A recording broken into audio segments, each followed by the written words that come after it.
Hello, my amazing dancers. My name is Noe Alonzo, and I am your dance professor here on YouTube. I was going to do a video today about listening to particular styles of music. I was going to go over rhythm as well as smooth dancing, but I got another question on Reddit today, and I just wanted to answer it in a video format. So the question is, why don't dancers count flat? Or why don't choreographers count flat? Now, the long and the short of it is, it's a choreographic tool. It also helps you understand that there are certain emphases of this particular style of dancing. So for New York style mambo, the emphasis sometimes people say is on 2. Sometimes people say it's on 1. I can interchange. It really depends on what the choreographer is feeling for that type of music. So that's the short. The long version of it, and this is from personal experience as well, if you count flat in your head, you're going to dance flat. If you dance with emphasis on certain beats and certain numbers, you can start adding character and flair to your dancing. So in the video that a question got brought up, it was my mambo video for ballroom dancers. So what it was and how I danced it throughout the video, if any of you noticed, is that I went from a 8, 1, 2, 3, 4, 5, 6, 7. The 1 saying that 8, 1, 4, 5, that was for later on in the video when I started hovering over the 8 and the 4 and stepping on the 1 and 5. So if you wanted to see that, just see the progression as I started dancing it.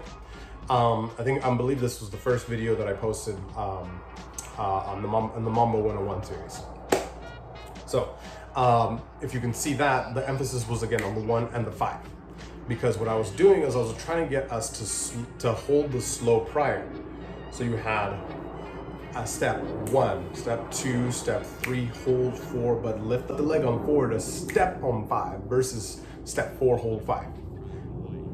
That was the difference for that particular video. Now, going into a little bit of the background of that answer, for me, I was learning this in waltz. So in waltz, you have 1, 2, 3, 1, 2, 3, 1, 2, 3, 1, 2, 3. Now, even there's an emphasis on the 1. That's the first step. That's your strike. That's your driving step. And for a particular chunk of choreography that I had, my choreographer wanted to see an emphasis on the 2. So what happens is that instead of becoming 1, 2, 3, 1, 2, 3, it became 1, 2, 3, 1, 2, 3, 1, 2, 3, which then led into a different look. It didn't change so much the actual step pattern itself, but it changed the energy distribution within the step pattern itself.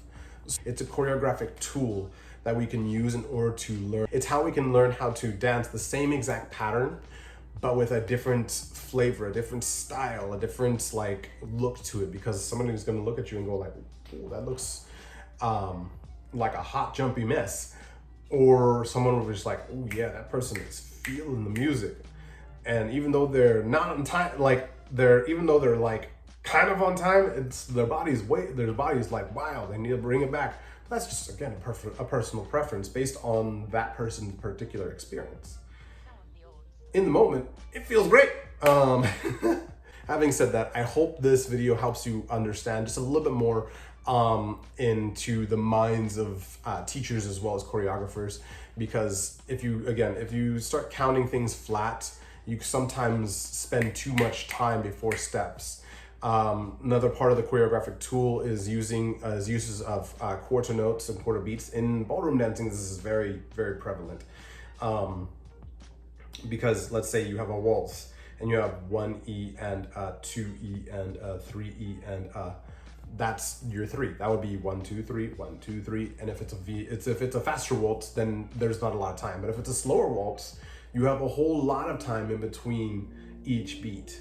So with that, you have 1E and 2E and 3E and I went into a tango rhythm. How funny. But that's how you can interpret that particular piece of choreography, because you can hold on to the 1, 2, you can have 1E and 2E and and to create a different type of look, because it will look slightly late. But so long as you step within two in that particular sense, you can still be considered correct for that movement. So yeah, hopefully this video is helping you guys out. I just wanted to come on and just answer that question. I'm gonna try and look for one more, but if not, I'll just do a really short 3 and 3 dance of the types of music that we have on Saturday, okay? So I will see you guys in our next video. Make sure to like, share, and subscribe if you haven't already, and I will see you guys in the next video.